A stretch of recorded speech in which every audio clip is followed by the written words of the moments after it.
توبہ کی شرائط 3 ہیں. حقیقی پشیمانی ہے، اللہ ہم سے خطا ہوئی ہے، معاف فرما دے، اور بالفعل اس غلط کام کو چھوڑ دینا، اور آئندہ کے لیے عزم مصمم کہ اب دوبارہ یہ کام نہیں کریں.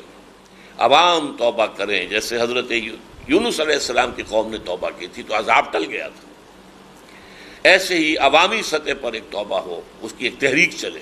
پھر اس توبہ کا ایک حصہ یہ ہوگا کہ اپنے اور اپنے اہل و عیال کی ضروریات کو سکیڑیں، اپنی دنیا کو سکیڑیں، ٹائٹن یور بیلٹس، اپنی صلاحیت توانائیاں صرف کریں ایک عوامی تحریک چلانے میں، یہ یہاں اسلام کو نافذ کریں. کسی نہ کسی ایسی جماعت میں شامل ہوں جو اسلام کو قائم کرنے کی کوشش کر رہی ہے.